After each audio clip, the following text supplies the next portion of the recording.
Hello, everyone, and welcome to Poptale Live for June 16th, 2021. I am your rather buggy host, Liam, if you're wondering what that's all about. Had a bug that was on my desk, and he was biting me a little bit, and I'm kind of freaking out because everything I touch right now, I keep thinking it's a bug. So hopefully there are no more bugs. And hopefully there are no bugs in what we are going to play today, which is Starfinder Episode 2. And this I have not played. So full disclosure, when we did the first one, I had actually played that. So I was a little familiar with it, but I'm not familiar with any more of the Starfinder stuff. So this will all be new. You guys are always welcome to chat. I may not read all chat messages, but I will do my level best to at least read them. Anyways, we are going to get rolling here. If you are new to Poptale Weekly, I play a different game each week. This week, and next week will be all Starfinder weeks. You can always get more information on the Poptale YouTube channel. If you are not subscribed, please consider subscribing. We're already up to 86 subscribers, getting close to that 100. And big thanks to those that are watching on my YouTube channel, and thanks to those that are watching on the Poptale channel. We are going to get rolling here momentarily. Do not forget that this is live every week at this same time, so get in the habit of checking it out if you can. But how about we play a little Starfinder? Alexa, open Starfinder.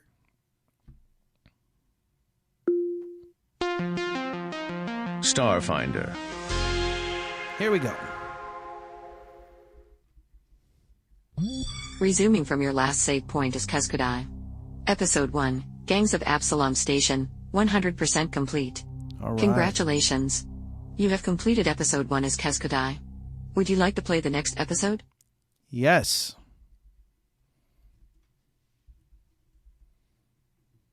All right, here we go, Episode 2. Starfinder. This is uncharted Dead territory for me. Suns. Episode 2, Battle in the Void. Battle in the Void, all right. Estimated playtime, 90 minutes. All right. You have the following items: battle staff, laser pistol, second skin, datapad, and healing serum. You have 3 level 1 spell slots and 3 healing channel charges available to use. In the previous episode, you and your best friend Raya brought down the notorious street gang known as the Downside Kings. Oh, yep. In the aftermath, you learned that the ambassador arbitrating the dispute between Astral Extractions and the Hardscrabble Collective wants to send you out to the quarantined starship Acreon as impartial investigators to figure out what happened to the ship's vanished crew. Sounds fine. You wake to the unfamiliar sensation of sunlight on your face and a strange mechanical chirping sound that you eventually recognize as birds. Last night, with your heads still spinning from the events at the Fusion Queen and the news of your upcoming mission, you and Raya took Chiskisk's advice to rest up before meeting with Ambassador Noor, and crashed out at Raya's studio apartment in Absalom Station's upscale Kamanis district. You get up from Raya's couch and quietly step over to the small balcony overlooking Jatembe Park, the station's giant communal green space. Looking up at the clear dome called the Eye that stretches overhead, you try not to feel jealous that Raya lives up here while you live down in the lightless, leaking Spike. It's not her fault her parents are rich diplomats. Nonetheless, you can't deny the beauty of the park bathed in morning sunlight. Do you take a moment to research Eox and the ambassador? Or head back inside to wake up Raya? Research. Some info's good. Connecting to Absalom Station Infosphere. You spend a few minutes searching. As you already knew, Eox is a Pact Worlds planet populated almost entirely by undead. Whoa. Thousands of years ago, they fired a doomsday weapon that destroyed 2 neighboring planets, creating an asteroid field called the Diaspora. Yet the weapon's backlash set Eox's own atmosphere aflame. The cataclysm turned Eox into a radioactive husk, and in desperation, those humanoids who survived the initial blast turned to necromancy, becoming the first Bone Sages. These magical, undead lords continue to rule their shattered world to this day. And while most living people find Eoxians unsettling and amoral, the dead have grown rich and powerful, maintaining careful economic and political ties with their interplanetary neighbors. Sounds creepy. The Eoxian ambassador himself, Gevalarsk Nor, is more of a mystery. Old news articles indicate that he's served on Absalom Station for decades and distinguished himself as a neutral arbiter in several high-profile civil disputes. A glance at your chronometer reveals it's almost time to go meet the Eoxian ambassador. As you step back into the room, through the clutter of tools, computer parts, and even some paper books, Raya's eyes snap open. She grins at you. I've got to get changed. She leaps out of bed and begins stripping off yesterday's outfit. Knowing some mammals have hang-ups about nudity, you turn away, studying an animated photograph of Raya and her long-distance boyfriend, a white-furred Rhyphorian named Danis. You've never met him, but his and Raya's heartwarming relationship reminds you of your own spouses back on Verces. Do you ask Raya about her boyfriend? Or keep quiet? Keep quiet. Spouses. Okay, Wait, I'm ready. You turn and find Raya wearing an outfit identical to the one she wore yesterday. All green leggings and armored trench coat. She catches your look and spreads her arms. If it ain't broke, don't fix it. She begins stuffing tools and bits of tech into the pockets of her giant coat. Outside, a news drone swoops in front of Raya's balcony, projecting a hologram of a human newscaster. Residents of the Spike are left reeling from a bloody incident at a downside nightclub last night. Do you step over to the balcony doors to hear the report more clearly? Yes. Station security responded to reports of a firefight at the popular Fusion Queen, where they discovered the bodies of several individuals, including suspected gang leader Farani Nadaz. Rumors of the involvement of a major corporation in the attack were quickly dismissed by station security. At this time, we've seen no indication that any legitimate businesses were connected to the murders. All evidence indicates that this attack was an extension of the gang violence seen a few days ago at Docking Bay 94. A reprisal by the so-called Level 21 crew. With the assassination of the Downside King's alleged leader, we expect that this spree of disturbances has finally come to a close. Citizens can rest assured that... Raya snaps her fingers, and the drone veers away sharply, trailed by a plume of green smoke. That liar. Station security had Farani's full confession on my recording, and Rini's covering it up. Everything we did to get justice for Duravor, it was all for nothing. Do you agree with her? Or try to comfort her? Trying to comfort her. You squeeze Raya's shoulder and remind her that the woman who ordered Duravor's death is in a body bag somewhere, thanks to her. I know, I thought it would be cleaner than this, you know? Put the criminals behind bars, get the truth out there for everyone. She straightens her shoulders. But this isn't over. We're not going to let them get away with it. Sparks! We need to get to the embassy. Kisk says it's just across the park. Come on, we can walk. Raya grabs your arm and tugs you out the door. Progress saved.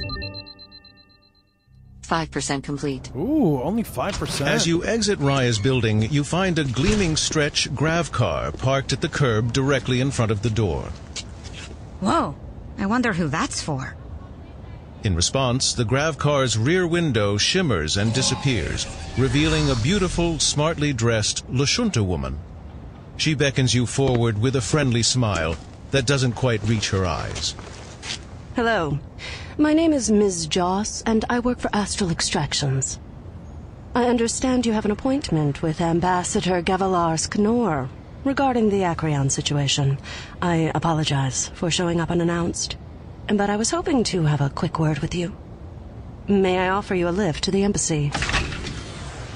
We can chat on the way. Uh-oh. Raya's voice pops into your head. She wants to chat with us, huh? How about we chat in front of a judge? Do you get in? No.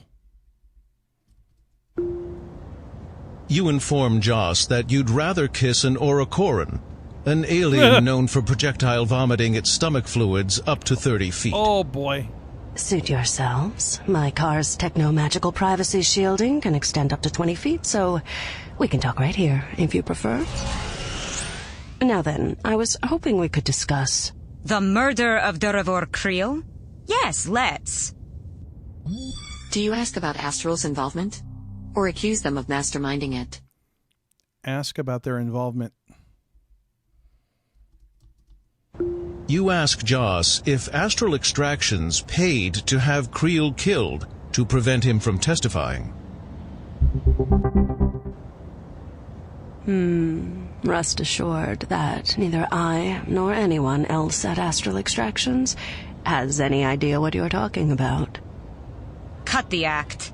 We have a recording of Farani Nadaz confessing to the murder of Starfinder Creel on Astral Extractions orders. Oh, you must be speaking of the unfortunate situation at the Fusion Queen that I heard about on the news feed. A horrible affair. But clearly, Astral Extractions can't be blamed for warring gangs in the Spike. Whatever recording you believe you've heard must be some clever technomantic fake. You startle as Joss's voice telepathically pushes its way into your head. Nice try. But it's going to take more than an anonymous recording to take down Astral Extractions. We've got the resources to control both street gangs like the Kings and agents within station security. Did you really think we'd let you drag our reputation through the sewer? Raya bristles visibly while Joss smiles innocently. Now then, Astral Extractions hired the Acreon to scout out new mining sites. According to Contract Clause 17B and Ordinance 125.3 of the Pact Worlds Surveying and Colonization Bureau, that asteroid belongs to us, and we claim sole right to investigate the Acreon until we are satisfied we've recovered all data related to the mission. These are the facts, and mediation will undoubtedly rule in our favor. In the meantime, critical flight logs and prospecting data, information that Astral Extractions already paid for, remain quarantined on the ship. From a pocket, she produces a small, inconsequential-looking electronic device. This is a transmitter bug. We need you to secretly plant this in the Acreon's data cores. Doing so will give us early access to the flight logs so that we can get a head start on scraping the data and recouping our investment. In exchange for your service and discretion, we're prepared to offer you each 250 credits now and 1,000 credits upon completion. So you want to bribe us? Joss shrugs. Bribe is a meaningless term. We're paying you to do a job. Do you accept? Raya whispers in your head. Obviously not. But maybe we should play along? Do you play along and accept? Or reject her offer? Reject. You tell Joss precisely where she can stick that bug. She smiles again, the way a predator might smile at cornered prey. I understand your reticence, but please reconsider. Astral Extractions treats its allies very well. Joss's voice shoves its way into your head once more. You should know that Astral Extractions has recently acquired indisputable evidence linking you and your friend Raya to the murder of Ferrani Nadaz and her minions. Unless we receive access to the Acreon's data core within 72 hours, station security will discover that evidence. Her cool smile never falters. Do you reconsider and play along? Or do you refuse to be blackmailed? Refuse. You're not blackmailing me. Get out of here. I'm disappointed. But not as disappointed as the Starfinder Society will be when their 2 newest members get charged with murder. Do everyone a favor and die out there on the Acreon. It'll be cleaner that way. Well, thank you for your time. And hey, good luck. The Gravcar windows shimmer back into existence as it pulls away from the curb and disappears into traffic. You're not bribing me. That woman is a snake. An egg-stealing snake in a Lashunta suit. Oh, lizard scat! Look at the time. We've gotta go. You hurry across Jatembe Park's manicured fields, dodging people from dozens of worlds as they picnic and play low-contact Brutaris. Progress saved. 15% complete. 15%. Look! There's the embassy. Among the elegant glass buildings of the Parkside district, the black marble and bone-pale limestone of the Eoxian embassy stands out like a skull, its pillars disturbingly organic. Incongruously modern cameras track you as you walk up the steps and pull on a chain strung with vertebrae. The door swings open, revealing a decaying Yusoki corpse studded with cybernetic implants. Well, It reaches for Raya. creepy. Do you ready your weapon? Yes. As a servant of Pharasma, goddess of death, it's your responsibility to destroy undead abominations whenever feasible. You step back and ready yourself. Easy, Keskadai. This is a business meeting, not a battle. Remember? A mechanical voice buzzes out of a speaker implanted somewhere in its throat. Welcome to the Eoxian Embassy. May I take your coat? Raya takes a step back from the corpse's rotting hand, but manages to remain polite. I'll keep my coat, thank you. We're from the Starfinder Society. The zombie turns around. Please, follow me. The ambassador is expecting you. Boy, that's creepy. The zombie leads you through the mansion, its stone walls like a mausoleum, carved with grim skeletal motifs that might be family portraits for all you know. In a well-appointed office, you find a tall skeleton with a bulging cranium and an That's so expensive weird. suit They're all like staring out a window at the park. skeletons and stuff. It turns toward you, skinless skull grinning. Ah, you must be the Starfinders.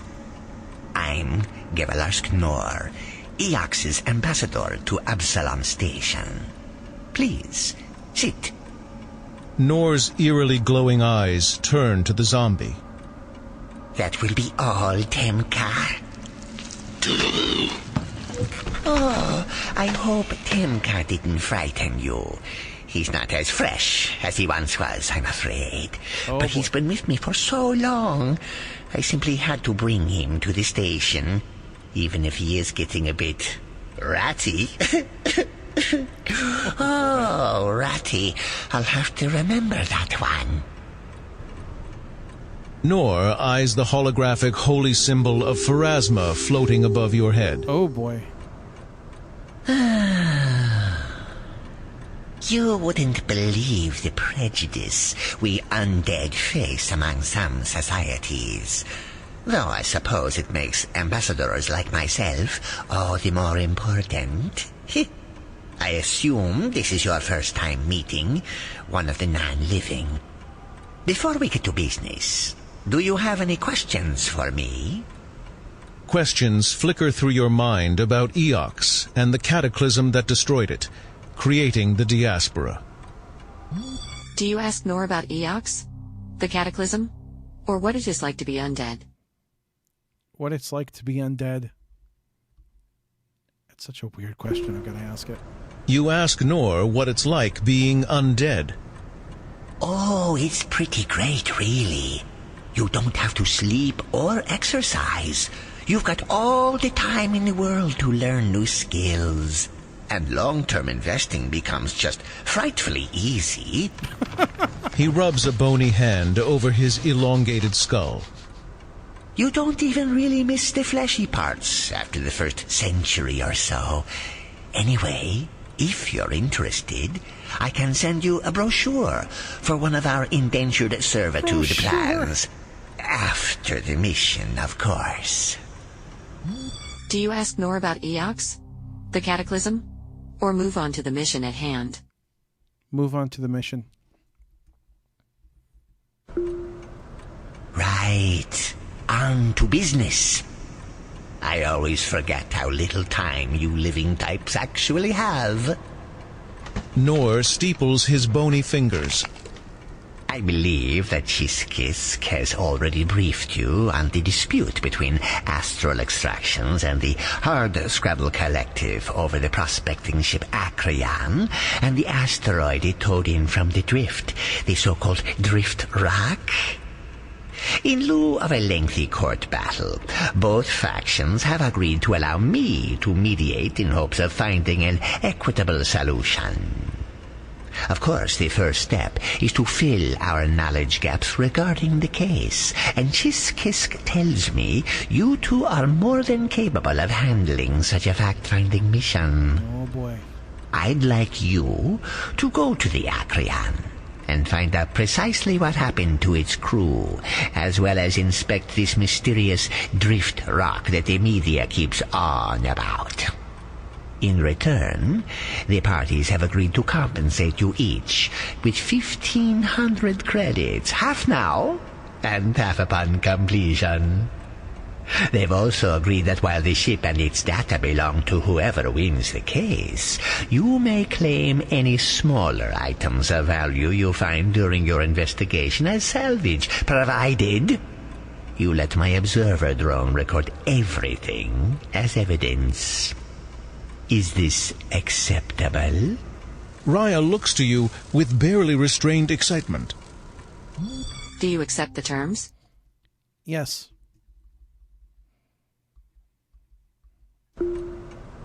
Everything in your religious training screams that Nor is an abomination, fit only to be cleansed by Pharasma's holy fire. Yet the Church clearly tolerates the embassy's presence on the station.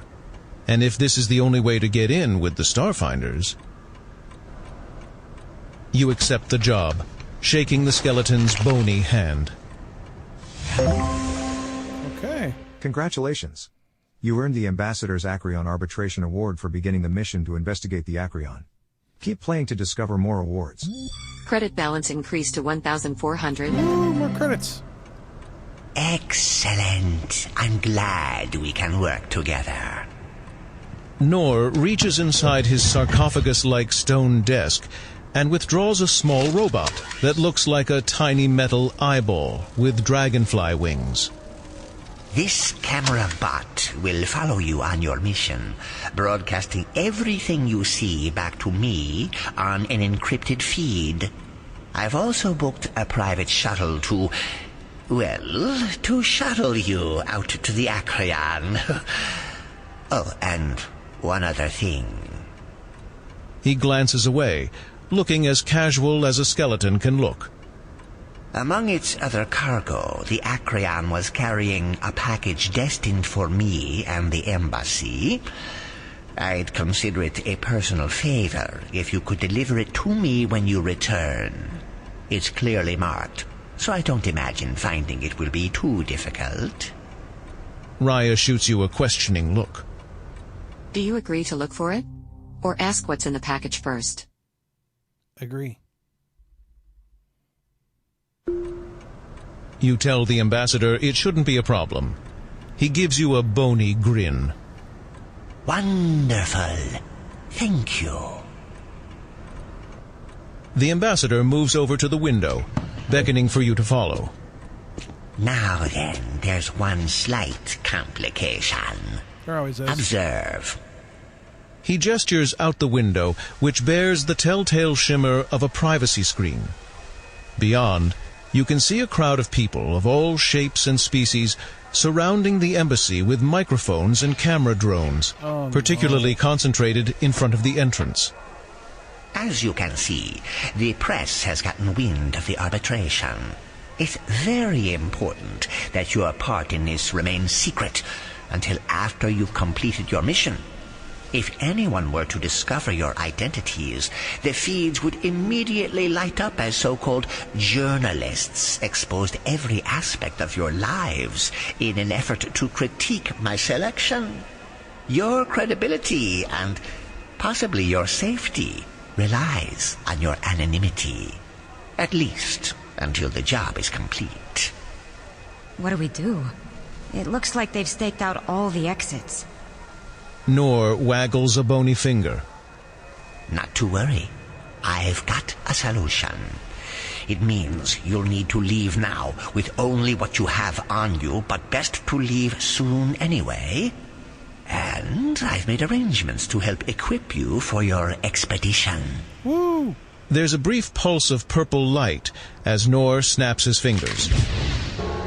A gong rings out in a nearby room, and a door in the side of the office opens, revealing a familiar toothy face. Hello again, my dangerous friends. Korbach? What are you doing here?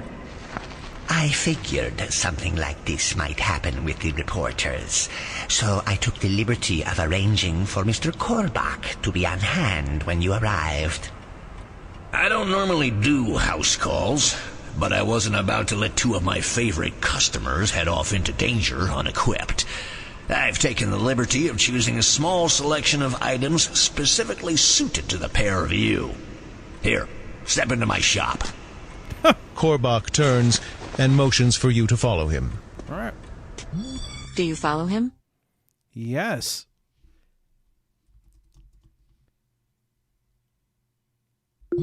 Progress saved. Absolutely we do. 25% complete. Beyond the door is a small stone room, frescoed with images of Gothic towers on a blackened and blasted moonscape. In the center of the room, a throne of bone and black crystal stands inside a glowing summoning circle, beneath an idol in the shape of a skull-backed housefly. You immediately recognize the statue as a shrine to Urgathoa, goddess of undeath and sworn enemy of Pharasma. You suppose you shouldn't be surprised that an unliving monstrosity like Nor would pay respects to the pallid princess. Several bulky metal travel cases have been spread out across the summoning circle, and Korbach sets to work opening them, displaying the wares nestled in foam inside. The ambassador wouldn't tell me what you'll be facing, but he made it clear that you're an investment he wants protected. For you, Raya, I recommend an upgrade to some carbon skin armor. Ooh. It's durable, flexible, and understated. Throw that trench coat of yours over it, and people notice you're wearing it. Sounds good to me. I'll take it. Smart choice. Guess that's why they gave you all those degrees. Now, how about weapons? You looking for anything new in that department? I'm pretty happy with my laser pistol, but do you have any fusions for it? I thought you might say that. As it happens, I've got just the thing. A seeking fusion. This little devil will help your shots hone in on your opponents, so that not even hiding behind cover will save them. Oh, snap. Perfect for the scholar who wants to spend more time at the library than the firing range. You know me too well, Korbach. Sold. And I'll take 3 healing serums. Excellent. The old Vesk turns to you. Now, for you, friend. You have 1,400 credits on your Oh, cred all right. stick. I got. If you'd like to deal more damage, I'd recommend trading in your firearm for a rotating pistol. It fires large-bore bullets from heavy barrels that rotate between shots to limit overheating. Quite the kick! If you'd like better protection, I'd recommend trading in your armor for carbon skin. Like that. Its diamond carbon fibers are incredibly strong while maintaining flexibility.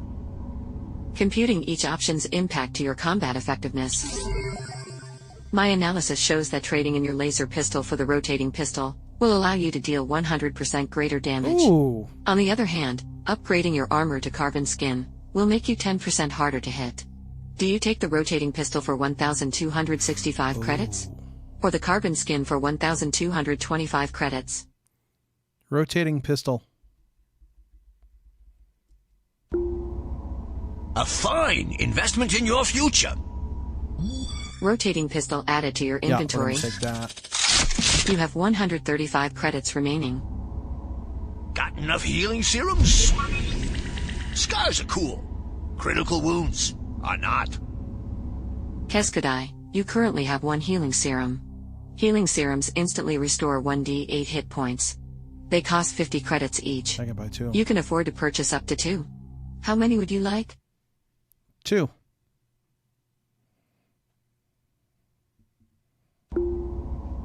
I never leave home without one. 2 healing serums added to your inventory. You have 35 credits remaining. Korbach closes up his cases. Looks like you're all set. I look forward to hearing about your adventure as soon as it's declassified. Until then, good luck out there. Death before defeat.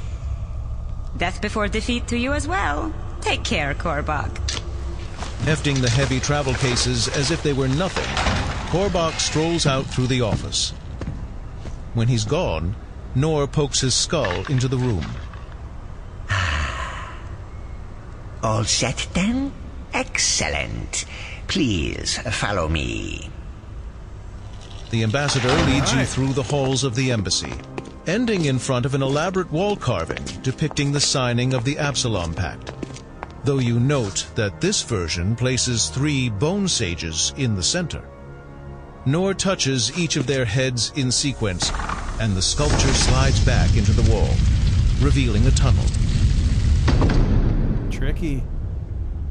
We Eoxians have been proud citizens of the Pact worlds since the beginning, but many of us have been around long enough to know that public opinion among the living can shift quickly and unpleasantly. Thus the embassy had this escape tunnel installed. It hasn't been used in, well, since before my time on the station, but my records say it leads straight to the private dock where your shuttle is waiting. He hands you the tiny camera drone from earlier.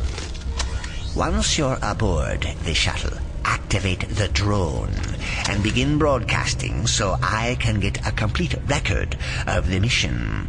Wait, you're not coming to the dock with us? Huh, of course not. Someone needs to handle the press. But enough chat. Off you go.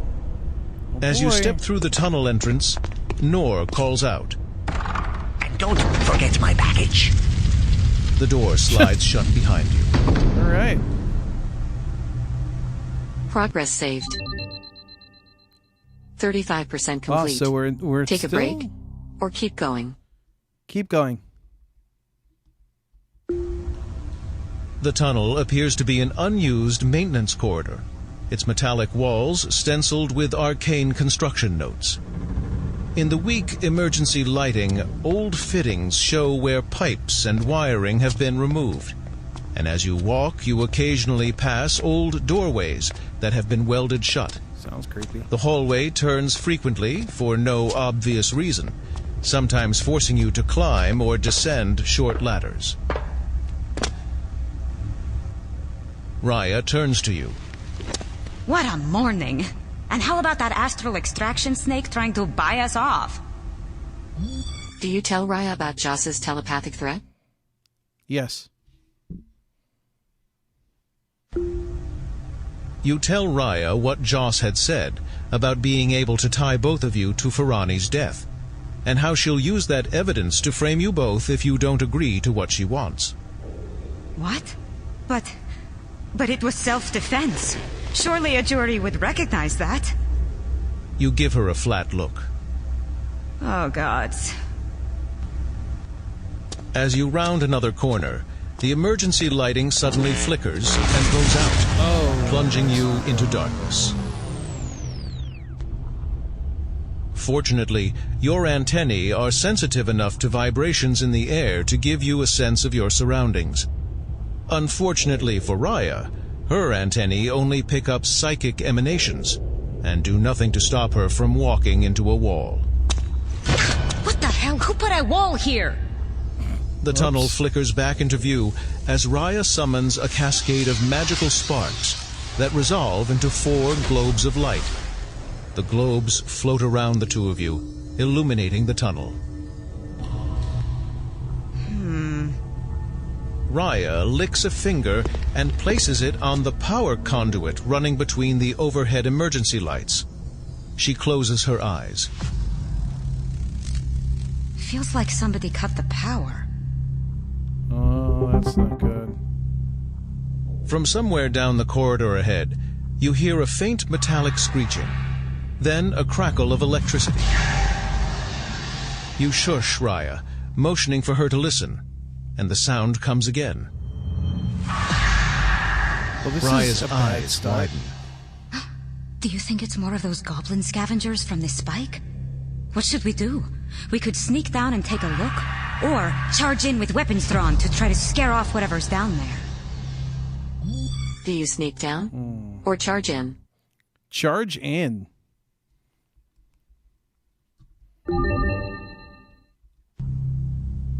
Roaring a battle cry, you draw your weapons and charge down the corridor. As the hallway turns, you find yourself looking down into a 20-foot wide, 20-foot deep circular well full of tangled conduits and complicated electronics, many of which have been torn apart. A ladder runs down from your corridor and back up the other side to another corridor.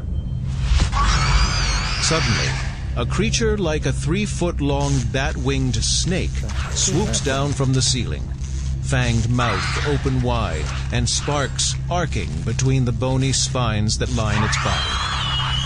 Look out! It's an electrovore! Oh, boy. Raya supercharges your weapon.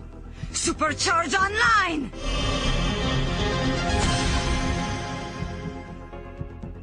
Then takes cover. Electrovore advances 60 feet. Raya and Electrovore are within arm's reach. To start your turn, do you swing your battle staff at Electrovore? Or fire at Electrovore? Fire.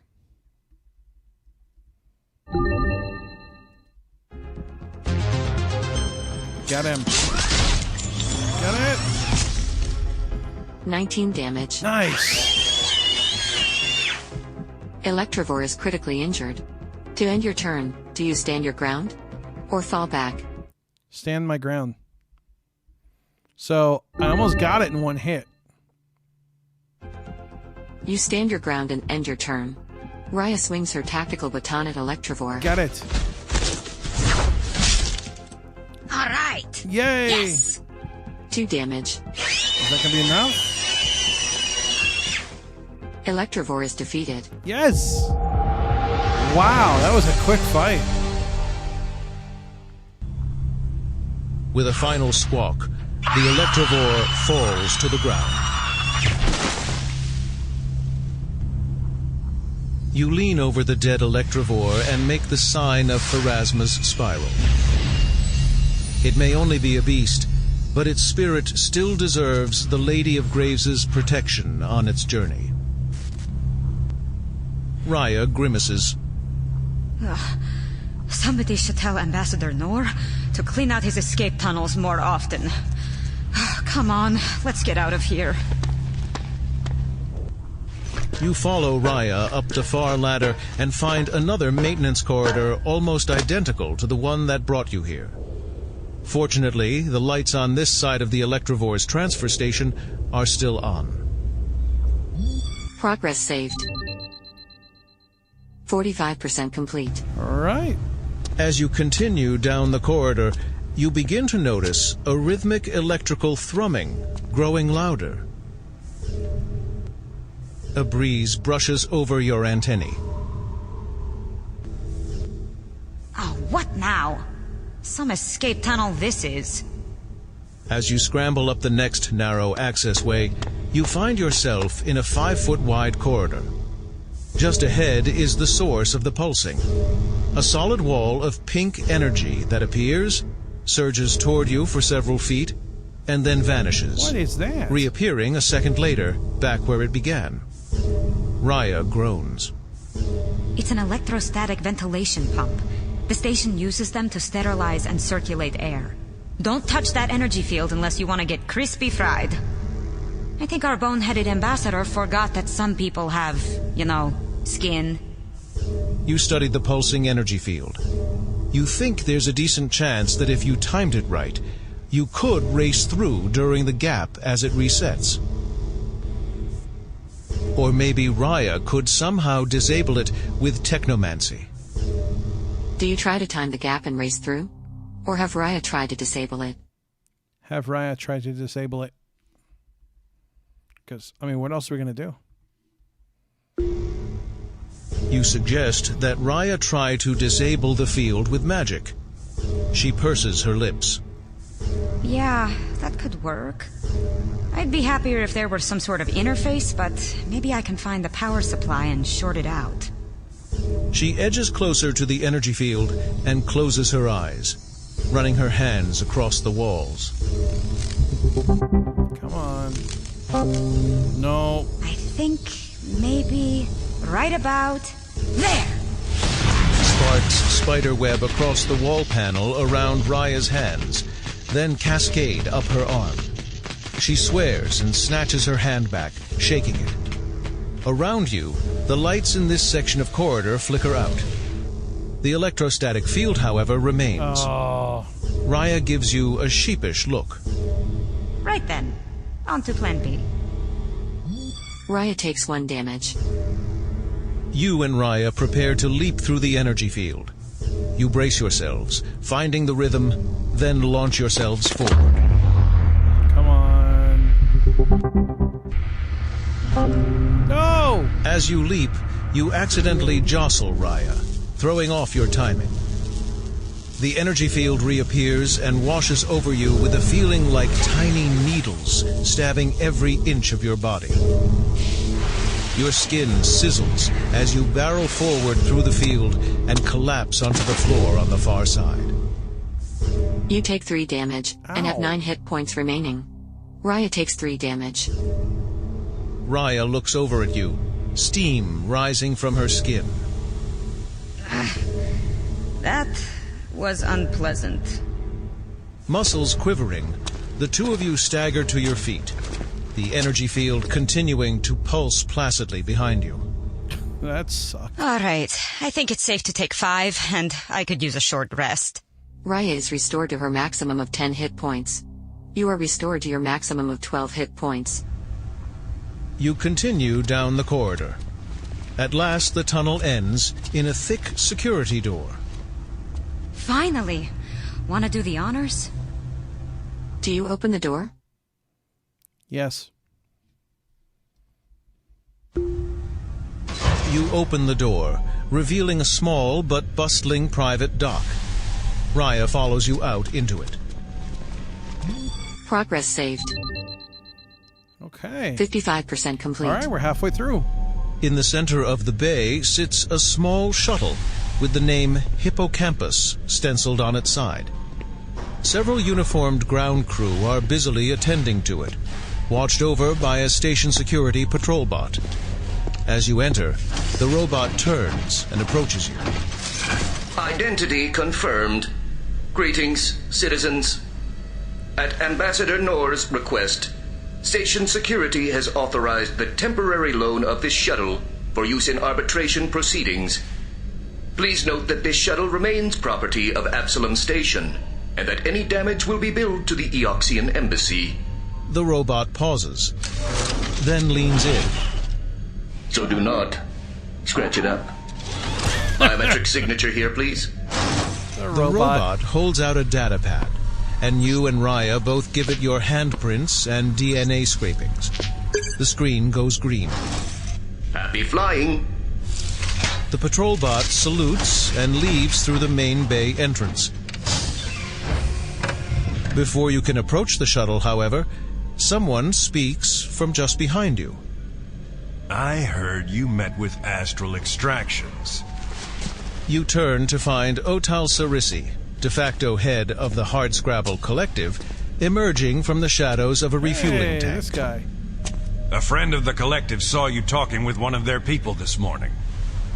We didn't meet with them. They accosted us when we were leaving my apartment. Great Yaresa, is everyone spying on us?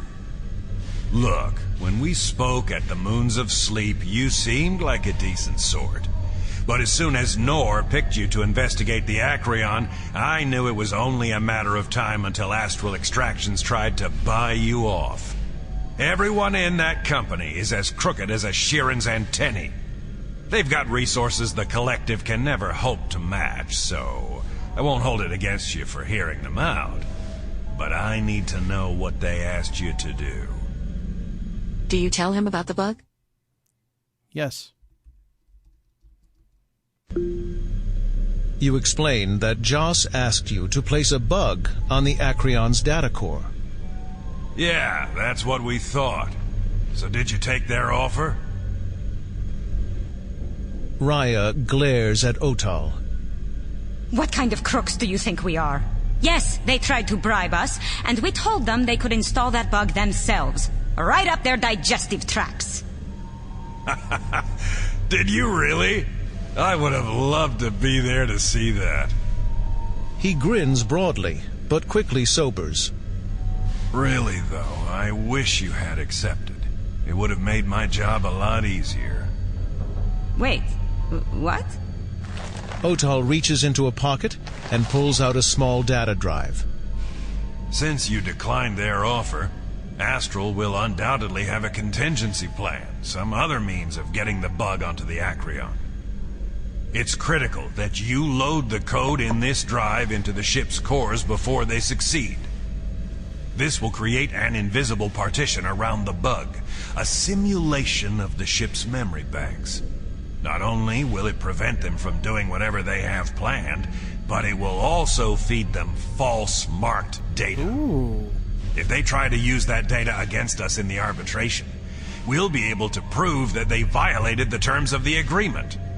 Their case will implode.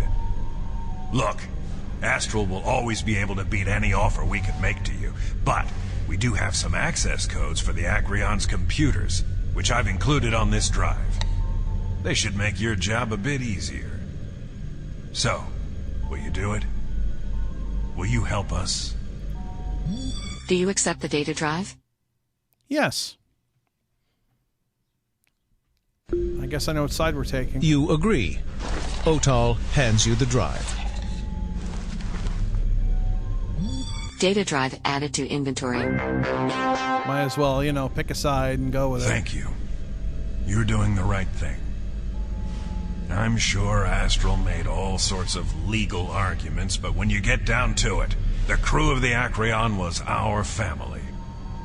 They may have agreed to scout some sites for Astral Extractions, but the Drift Rock wasn't one of them, and the crew had every right to claim it for themselves.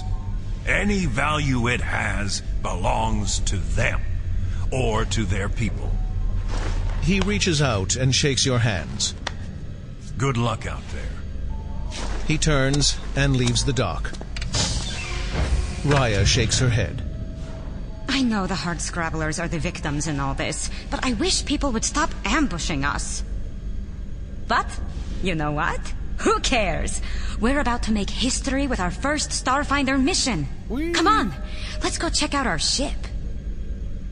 Progress saved. 65% complete. You step forward and survey your shuttle. Wow. You don't know much about ships, but you're pretty sure this one has been heavily modified. with wicked-looking weapons mounted onto its otherwise normal shuttle frame. Let's load up! The ground crew backs away and gives you the clearance signal as you enter the cockpit.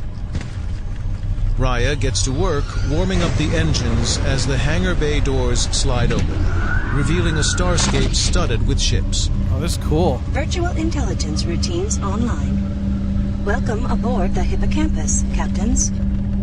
You activate Noor's tiny camera drone, which quietly hovers just above your shoulder, and seat yourself in one of the two identical pilot seats. Raya straps herself into the other. All right, we're cleared for takeoff. Absalom Traffic Control is hooked into the ship's AI, so they can take us out on autopilot whenever you're ready.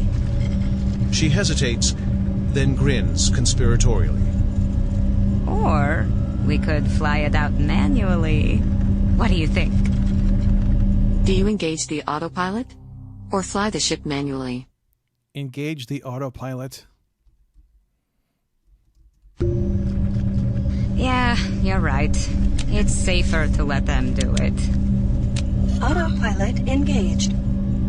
The AI fires the thrusters, guiding the shuttle smoothly out of the bay. Congratulations. You earned the In the Pipe 5x5 award for beginning your journey to the Acreon. Keep playing to discover more awards. All right. Your shuttle glides effortlessly through the armada of ships that cluster around Absalom Station like bees around a hive. Looking back, you behold the station in all its glory. Its triangular arms supporting a ring of immense skyscrapers, and the central dome of the Eye with its parks and luxury districts. Even the grimy, half-explored tail of the Spike, where you've been making your home, is suddenly beautiful. Raya watches it shrink, face pressed to the glass. It seems so small from out here. Then you're free of the station's traffic swarm, and burning alone through the black, following the assigned coordinates to the nondescript chunk of space where the Acreon and the Drift Rock float in quarantine. This reminds me of the first time I left Castrovel. Everything always looks so peaceful from orbit. Raya smiles suddenly. You know, I can't believe I've never asked you before. Have you ever been to Castrovel? What do you say? No.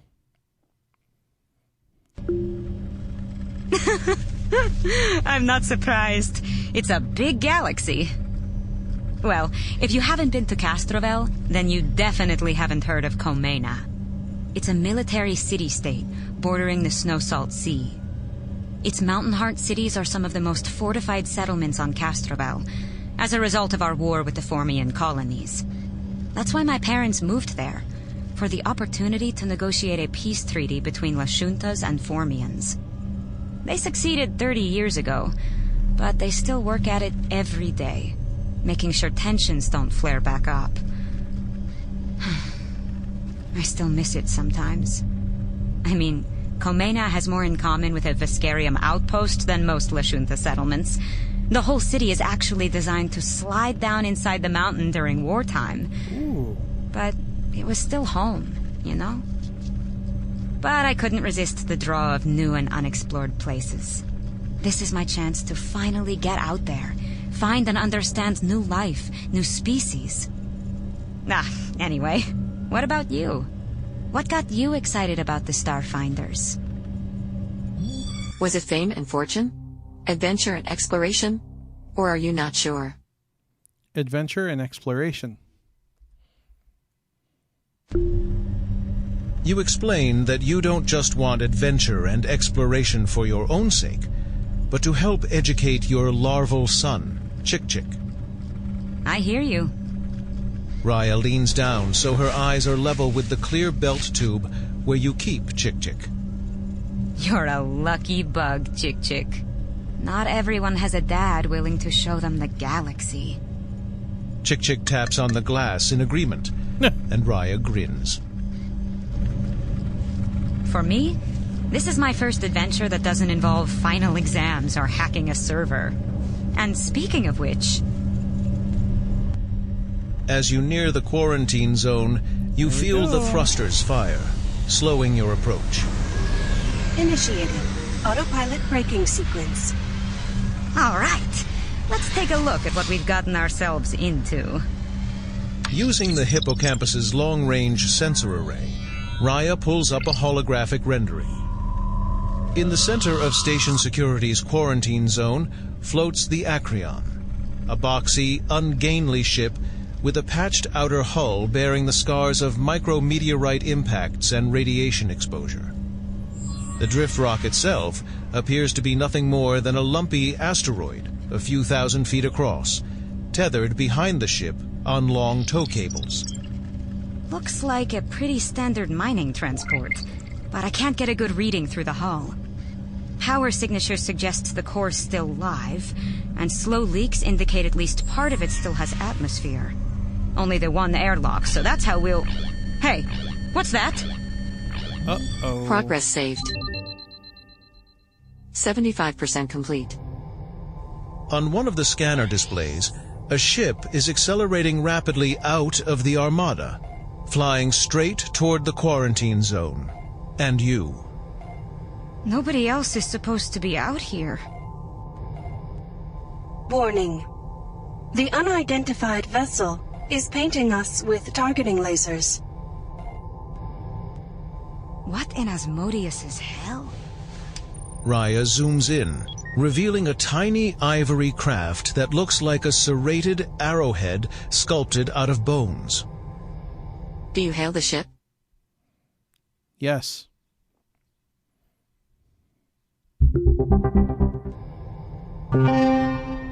You hail the works. approaching ship and inform them that you're on a diplomatic mission, authorized by Absalom Station Security. After a second, a voice-only message comes back. Why do you think I'm here, genius? Warning. Incoming projectile. Oh! Recommend evasive maneuver. You and Raya are both bounced around in your harnesses as something explodes just aft of the cockpit. Several instrument displays wink out or dissolve into static. What the hell? Unable to assess damage. Weapons and shield systems online. Cycling system buffers. Try rerouting power through the thermocouple. If I purge the mains and switch to auxiliary long enough for a reboot, then... Hey, Captain! This is your show. I need to concentrate on getting our systems back online. Oh, crap. I'll do whatever you say. Just get us out of this already! Raya closes her eyes, channeling technomagic into the damaged shuttle. You reach down to check on Chick-Chick, but his travel cylinder is virtually indestructible. He taps an OK on the transparent polycarbon plating, sending you a wave of psychic reassurance. The enemy fighter arcs back around for another shot. Sunlight glints off its ivory armor. Well, we know who this is. That's an Eoxian ship. Is that Nor shooting at us? It's a good question, but there's no time to discuss. Enemy ship entering weapon range. The hippocampus has a turret-mounted coil gun that can fire in any direction, plus nose-mounted lasers. You could flip the shuttle through a series of evasive maneuvers while taking shots with the coil gun. Or you could fly straight at the enemy so you can bring all of the weapons to bear at once. Shepherding souls on their journey to Pharasma has given you a certain facility with weapons. Do you prioritize evasive maneuvers? Or aggressive firepower? Aggressive firepower. You fly straight toward the other ship. Oh gods, oh gods, oh gods, oh gods, oh gods. No! You try to draw a bead on the smaller ship, but it's too maneuverable, bouncing in and out of your targeting zone. Enemy ship at 50 kilometers and closing. 40. 30.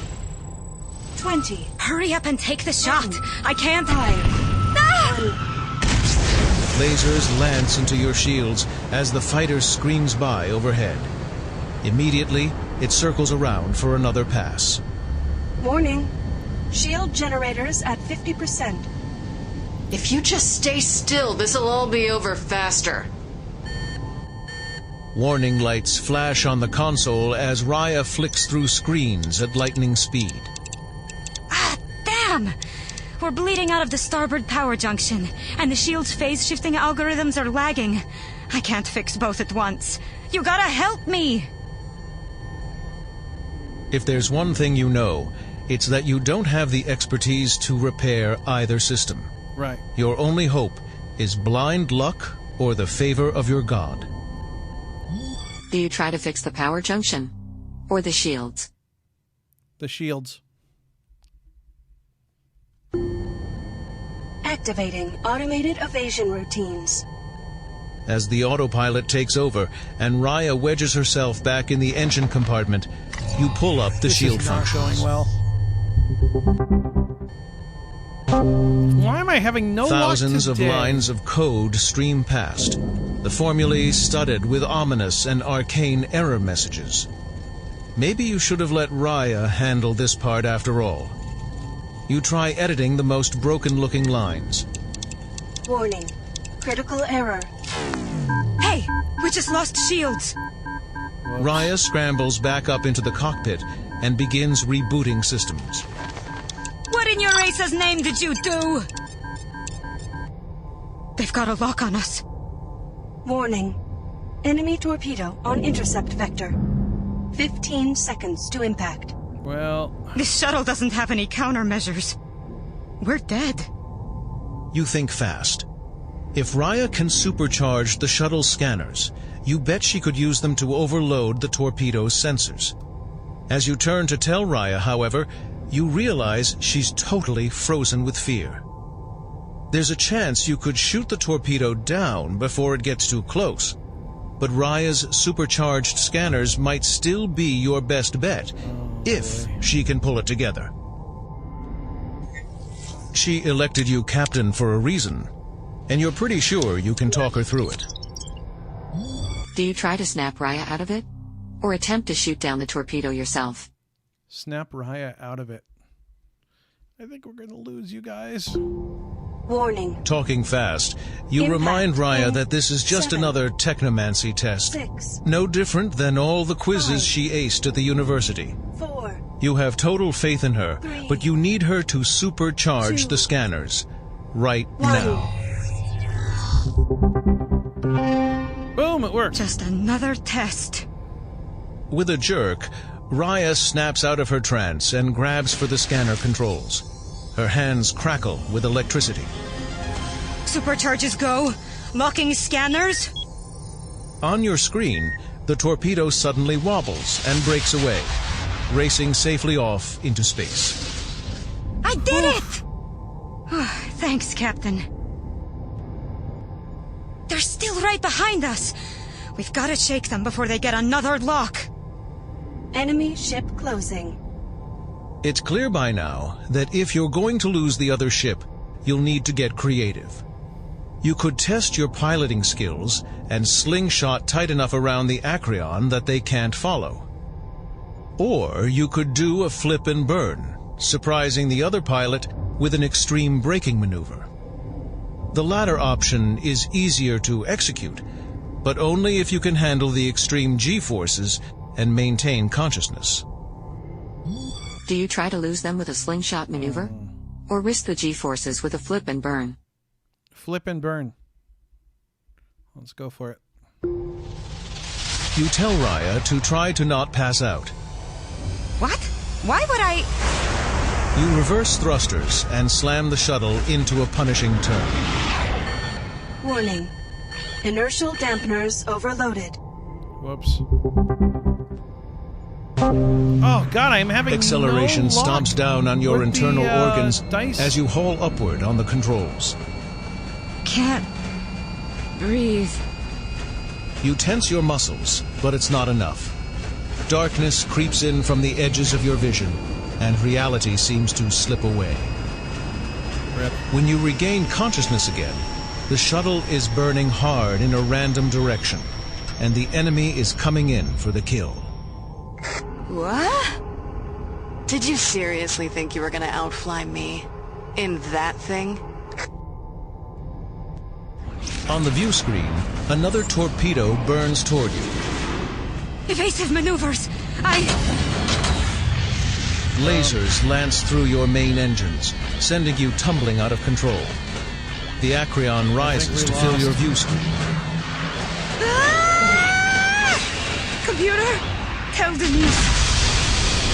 The shuttle slams into the Acreon, igniting both ships' fuel. Aboard Absalom Station, citizens look up to see a supernova blossoming in their sky. You're now a rapidly expanding cloud of ionized dust, sailing outward toward the far reaches of the galaxy.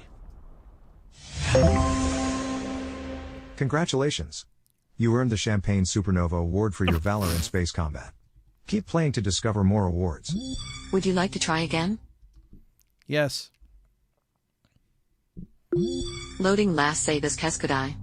Episode 2, Battle in the Void, 75% complete. On one of the scanner displays, a ship is accelerating rapidly out of the Armada, it's taking us all the way flying back. straight toward the quarantine zone. And you.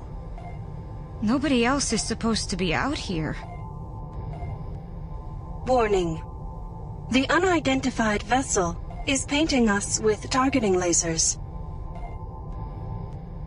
What in Asmodeus's hell? Raya zooms in, revealing a tiny ivory craft that looks like a serrated arrowhead sculpted out of bones. Do you hail the ship? Yes.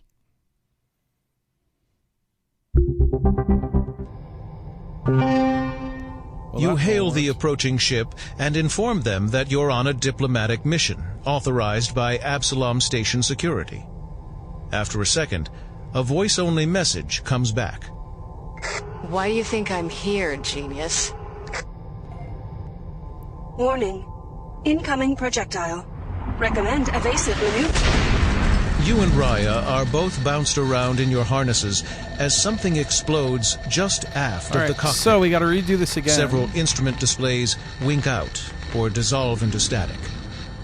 What the hell? Unable to assess damage. Weapons and shield systems online. Cycling system buffers. Try rerouting power through the thermocouple. If I purge the mains and switch to auxiliary long enough for a reboot, then... Hey, Captain! This is your show. I need to concentrate on getting our systems back online. I'll do whatever you say. Just get us out of this already!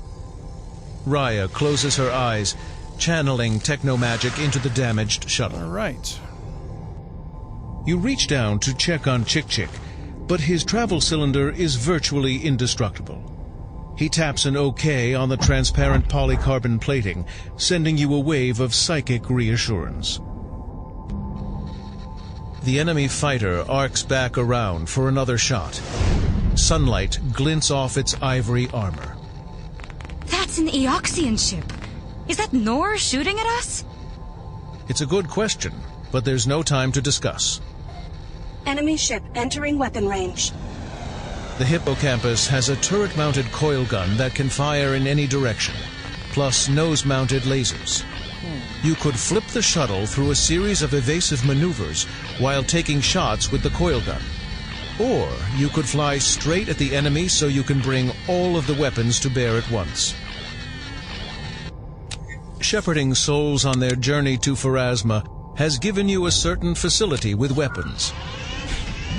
Do you prioritize evasive maneuvers? Or aggressive firepower? Evasive maneuvers.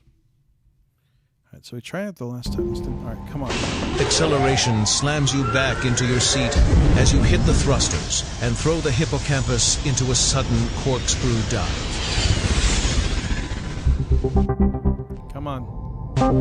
Come on, The man! enemy fighter stays right on your tail. They're moving too fast! We can't get a firing solution. Lasers lance into your shields as the fighter screams by overhead. Immediately, it circles around for another pass. Warning. Shield generators at 50%. If you just stay still, this'll all be over faster. Warning lights flash on the console as Raya flicks through screens at lightning speed. This is not going well. Damn! We're bleeding out of the starboard power junction, and the shield's phase-shifting algorithms are lagging. I can't fix both at once. You gotta help me! If there's one thing you know, it's that you don't have the expertise to repair either system. Your only hope is blind luck or the favor of your god. Do you try to fix the power junction? Or the shields? Power junction. Watch, I'm not gonna get it. Activating automated evasion routines. You scramble back out of the cockpit and wedge yourself in the engine compartment, trying to keep from bouncing around like a hoverball as the ship's AI conducts random evasive maneuvers. You can immediately spot the problem. Laser fire superheated the hull, and a whole panel of electronics is fried. Oh, I got it! You figure the first priority's got to be superpositional compensators. Everything else can wait. You swap out the worst of the casualties, rerouting what you can. Power level's rising! Whatever you're doing back there, it's working! You slam the compartment shut and scramble back into your seat. All right. They've got a lock on us. Warning. Enemy torpedo on intercept vector. 15 seconds to impact. This shuttle doesn't have any countermeasures. We're dead. You think fast. If Raya can supercharge the shuttle's scanners, you bet she could use them to overload the torpedo's sensors. As you turn to tell Raya, however, you realize she's totally frozen with fear. There's a chance you could shoot the torpedo down before it gets too close, but Raya's supercharged scanners might still be your best bet, if she can pull it together. Okay. She elected you captain for a reason. I'm gonna try to. And you're pretty sure you can talk her through it. Do you try to snap Raya out of it? Or attempt to shoot down the torpedo yourself? Attempt to shoot down the torpedo. Manual weapon control engaged. Impact in 7. With a quick prayer 6, to the Lady of the Graves, 5, you swivel the coil gun 4, turret to face the approaching 3, torpedo 2, and pull the trigger. 1. No. Tungsten slugs lance through the darkness, but the torpedo is a tiny target, moving at incredible speeds. Crap. 2, 1. The torpedo hits, throwing you and Raya against your restraints and sending the shuttle into a spin. We're hit! Warning. Attitude stabilization routines offline. You manage to muscle the ship back under control, veering away from impact with the drift rock just in time. On the bright side, the explosion seems to have shaken Raya out of her trance. We've lost half our tail, but the reactor's intact. Systems are holding, barely. They're still right behind us! Wow. We've got to shake them before they get another lock! Enemy ship closing. It's clear by now that if you're going to lose the other ship, you'll need to get creative. You could test your piloting skills and slingshot tight enough around the Acreon that they can't follow. Or you could do a flip and burn, surprising the other pilot with an extreme braking maneuver. The latter option is easier to execute, but only if you can handle the extreme G-forces and maintain consciousness. Do you try to lose them with a slingshot maneuver? Or risk the G-forces with a flip and burn? Slingshot. I don't think this is gonna go. You tell Raya to hold on and dive for the Acreon. Come on. Yes! You bank hard, the hippocampus shuddering as you skim just above the surface of the Acreon. Proximity alert. Next to you, Raya grips her console, turning almost as green as her hair. I think I'm gonna be sick. On the other side of the mining ship, the enemy fighter speeds past in a wide turn, unable to follow your acrobatics. It worked! You're gonna make me work for this, aren't you? Enemy closing to attack range. Raya grits her teeth and yells into your mind. We're out of time! The ship's on its last gasp! We need to finish this! Now! You know she's right. With only a modified shuttle against an Eoxian fighter, you've been lucky to survive this long.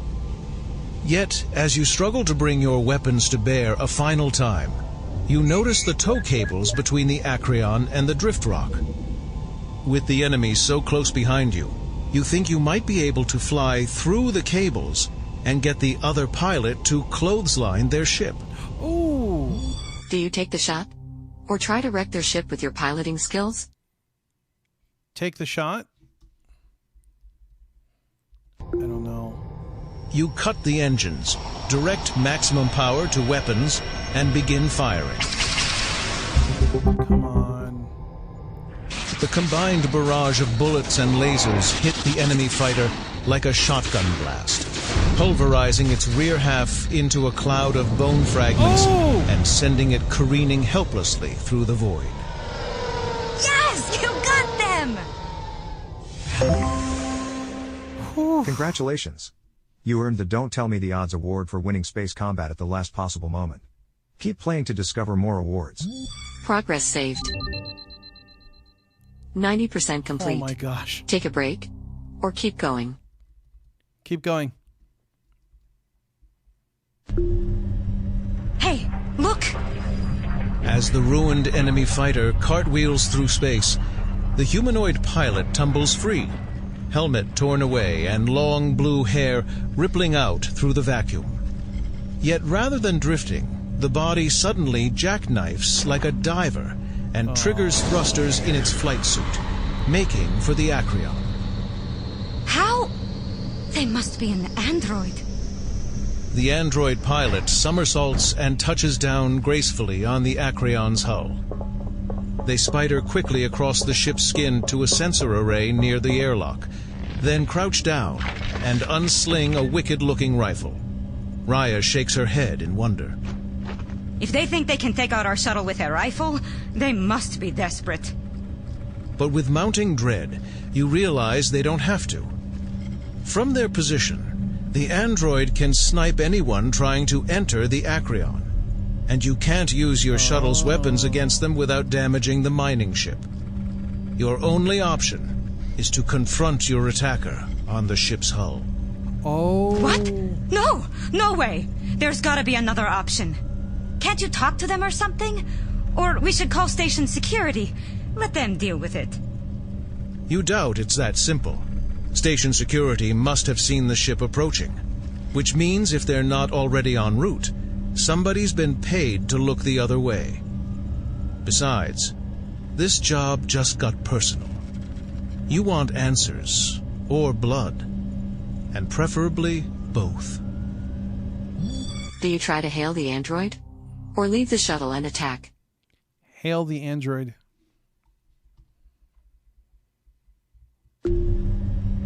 You set your comm unit to short-range open broadcast, and let your attacker know you just want to talk, to solve this without further violence. Yeah. There's a pause, and then the comms crackle. Your emotional maturity is so inspiring. I'm tearing up. I surrender, of course. Raya looks to you, antennae twitching. I don't think they means that. Looks like we're gonna have to do this the hard way. You and Raya ready your weapons, then slowly bring the hippocampus in close to the Acreon, rolling it so the belly faces the android's emplacement. Safely hidden by the shuttle's bulk, you pop the hatch and launch yourselves toward the mining ship, aiming for the base of a protruding mining drill. What is wrong with my You dice fling rolls? yourself across the intervening space, with nothing beneath your feet but a galaxy's worth of stars. As you exit the ship, however, Raya's foot clips the hatch's lip, sending her tumbling out of control. Help! You manage to snag her hand before she spins off into space, but the motion sets you tumbling as well. The two of you slam awkwardly into the Acreon's hull. You manage to get your suit's magnetic boots locked onto the hull, but you and Raya are a full 30 feet from the mining drill you were aiming for. Instead, you're completely exposed, as not one but two identical android mercenaries raise their rifles towards you.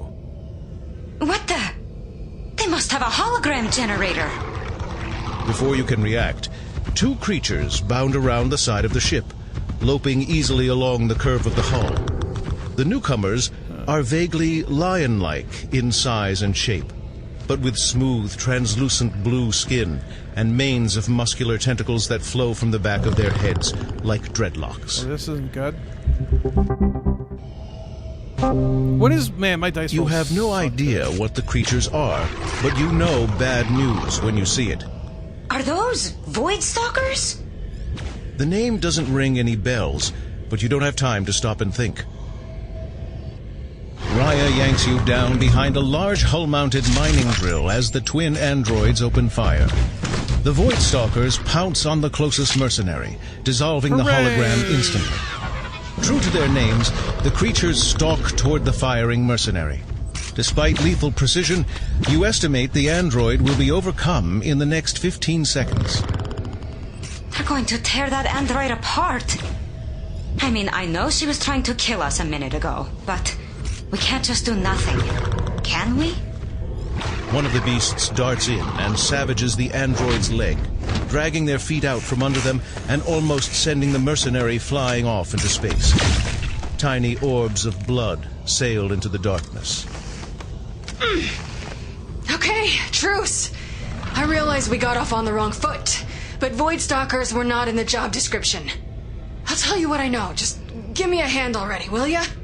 Was that Laura Bailey? Do you intervene and help? Or stay out of it? Help.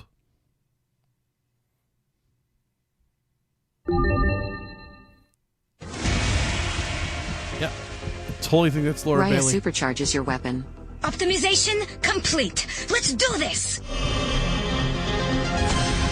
All right, this is getting interesting. Clara throws a fragmentation grenade.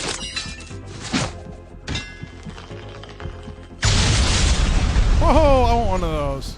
Hit. Two Void Stalkers are injured but not slowing down. Clara takes cover. Raya is next to you. Clara is taking cover, 30 feet ahead, and two Void Stalkers are within range, 60 feet ahead. Let's get some of these guys You are down. behind cover. To start your turn, do you fire at the first Void Stalker? Or hide out of sight? Fire at the first Void Stalker.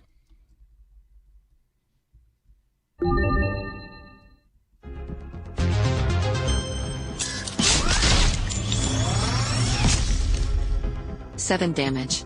All right. The first Void Stalker is hurt and visibly slowing down. Nice. To end your turn, do you stay in cover? Or advance? Advance.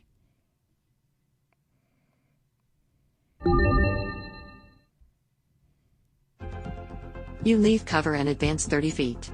The first Void Stalker advances 30 feet, then lunges at Clara.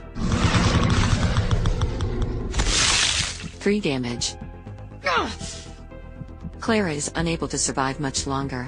The second Void Stalker advances 30 feet, then lunges fangs first towards Clara. Oh, crap. 4 damage.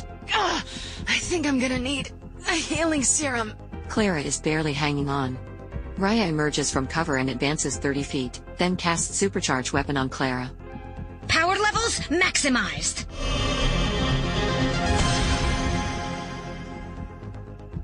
Clara fires her autocannon at the second Void Stalker. Alright, this will help. Oh, she missed! Steady, Clara. Raya, Clara, and 2 Void Stalkers are within arm's reach. Keskadai, do you use Healing Channel? Swing your battle staff at the first Void Stalker? Or fire at the first Void Stalker? Healing Channel. This will help her. And Clara is hurt and visibly slowing down. Do you stand your ground? Or fall back? stand ground. So we'll do that. You hold your ground, ending your turn. The first Void Stalker lunges at you. Ow. Oh, you missed. The second Void Stalker lunges fangs first towards Clara. Clara's 7 damage. Oh, God. Ugh, no one hits me and lives. Clara is barely hanging on. Raya swings her tactical baton at the first Void Stalker. Oh, that was satisfying. This is fun. 4 damage. Alright. The first Void Stalker is in very bad condition, then Raya takes cover. Clara fires her autocannon at the second Void Stalker. Please hit this one. Oh, she's supercharged. Please hit it. This is where I put you down. Supercharged, 19 damage. Nice. The second Void Stalker is defeated. Raya, Clara, and the first Void Stalker are within arm's reach. Keskadai, do you swing your battle staff at the first Void Stalker? Or fire at the first Void Stalker? Fire at the first Void Stalker. I guess I could use Mind Thrust or whatever it is. Oh, got 3 it. damage. Did I get it? I got it! The first Void Stalker is defeated. Boom.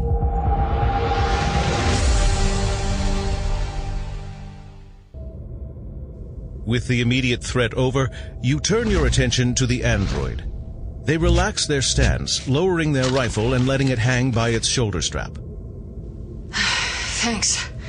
It could have gotten pretty ugly without you. Though, it is your fault I'm out here at all, so I'd say we're even. All right, so who are you? The android stares back at you, expression neutral. Name's Clara 247. Clara, for short. I called it. I'm a mercenary, obviously. You mean assassin? Same difference. Besides, you shot back. Sounds like merc work to me. Clara looks you up and down. I know you know what I'm talking about, Space Ant. You love sending souls into the great beyond, don't ya? Sick stash, by the way. You ignore the distraction and demand to know who the mercenary's working for. In my line of work, I only concern myself with the contract, not who foots the bill. The job was to take you out of the equation and get some data off this lumpy ship's cores. That's it. Though the contract conveniently left out any mention of the Void Stalkers. That would have been helpful. Why were you flying an Eoxian ship? Clara's sculpted face reveals nothing. Hey, you're a Lashunta, but you're flying a Versite shuttle. A ship's a ship, darling, and those undead boats are top tier, so long as you don't need life support. Besides, it's a nice bit of misdirection. Folks see a ship made of bone, they think undead, not android. Figured if anybody saw me, maybe they'd think I was one of Ambassador Nor's people. Do you believe Clara? Or demand to know who hired her? Believe. I believe her. Alright, my turn. The way I see it, we're at an impasse. We could keep fighting, and maybe you die, maybe I do. Either way, somebody's not getting paid. Or we bury the Dashko and let bygones be bygones, and you bring me on as the third member of your crew. What? Hear me out now. You helped me with those Void Stalkers, and I owe you for that. You don't even have to give me a share of your reward. I already got half up front from the assignment that brought me here, and I plan to keep it. So you get a trained merc to watch your six and help you figure out whatever killed the Acreon's crew, and I get to duck any attempted murder charges. Clara looks over your shoulder and smiles straight into the lens of Nor's camera drone. Plus, the footage from your little drone friend here makes sure all of Absalom Station sees Clara 247 showing off her elite skills. I never work for free, but I'll take the exposure, you know? Just this once. Nope. She sticks out her hand to shake. So what do you say? Partners? Raya looks to you. I know this is crazy. She tried to kill us and we could take her prisoner right now, but we could really use the help. Do you accept Clara's offer? or take her prisoner. Accept. Yeah, I'll accept the offer. You shake the android's hand, and she grins at you. Decisive. I like that. In that case, shall we get this party started? Congratulations. You earned the Frenemies Award for joining forces with Clara. Keep playing to discover more awards. Okay. Hespedi, the hippocampus has disconnected communications. You whirl around and stare in disbelief as thrusters on the hippocampus begin firing, pushing the shuttle away from the Acreon. Gods beyond! What now? Incoming transmission from Ambassador Noor. Well, that was bad. Hello, my friends. Congratulations on making it to the Acreon safely. I knew you were the right crew to send. Please don't be alarmed, but due to the damage the shuttle sustained during combat, station security has decided to prematurely revoke the loan. They said, and I quote, "We warned you not to break it." Wait, so we're stranded? Only temporarily. Rest assured that I'll coordinate another ship for your departure once your mission is complete. In the meantime, I trust that you'll get to the bottom of what happened out there quickly and take care of that other matter we discussed. The broadcast ends, and the hippocampus continues its slow, sad retreat until it's no larger than a cred stick. So Skullface there is your boss, huh? Doesn't exactly inspire confidence. I have a very bad feeling about this. The three of you cautiously make your way across the hull to the Acreon's airlock and key the doors. Inside, Raya taps at the controls. Airlock's still live, ready to cycle. You and Clara line up in front of the Acreon's scarred internal hatch as she gives the final command. Steel doors slide open. Beyond, flickering emergency lighting does little to dispel the darkness inside the derelict ship. Raya consults her gauntlet computer. Without better equipment, I can only do basic atmospheric analysis. But I'm detecting molecules indicative of active respiration, plus atmospheric microvibrations unrelated to our opening of the airlock. Which means what, exactly? Raya pales and swallows visibly. It means something's alive in there. And it's moving. Oh, boy. Progress saved. 100% complete. Okay. Take a break, or keep going. Take a break. Okay. Just ask me to play Starfinder to pick back up where you left off. Well, you know what? I would say that, and it's funny, they told us 90 minutes, and it was 90 minutes. So, there's episode 2, guys. We will pick back up next week.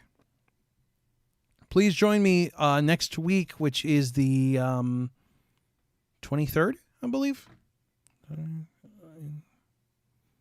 The 23rd. So join me on the 23rd, and we will take a look at episode 3. And I don't know about you guys, but I'm getting really into this. So I can't wait to see where this goes. And we will, we'll continue onward. Well, I guess I could have done the credits, actually. Let me do the credit. Hold on. Alexa, open Starfinder. Let's do the credits. Starfinder. At least do that. Resuming. Would you like to hear the episode credits? Or continue to episode 3? Hear the episode credits. Let's at least do that. This concludes the Starfinder Alexa adventure, Dead Sons, Episode 2, Battle in the Void. Written by James L. Sutter. Based on the tabletop adventure, Incident at Absalom Station, by Robert G. McCreary. To continue adventuring and explore the derelict mining ship, purchase Episode 3, Ghost Ship. Kevin Pariseau as the narrator. All right, here we go. Elizabeth Evans as Raya Danviri.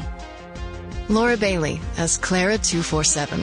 This is Laura Bailey. LJ Ganser as Gavalarsk Nor and Korbach.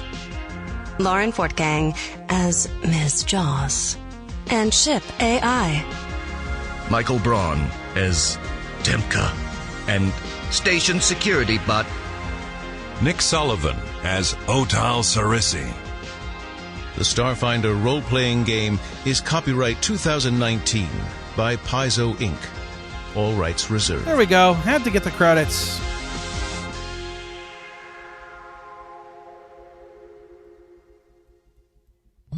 Congratulations. You have completed episode 2 as Keskadai. Would you like to play the next episode? No.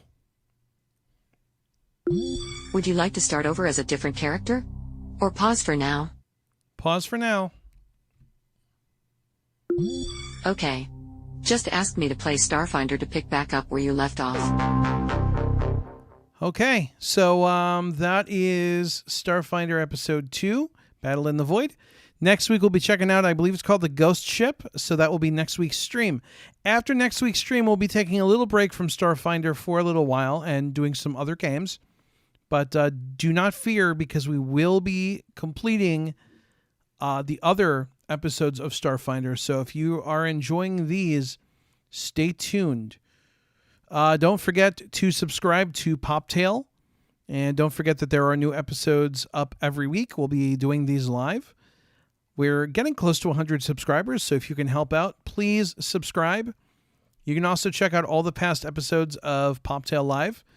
Currently, there's only about 3 of them, but this series is really growing, and I'm glad that you can join me for these. I'll be back next week with more Poptale Live. If you're watching on my channel, stay tuned.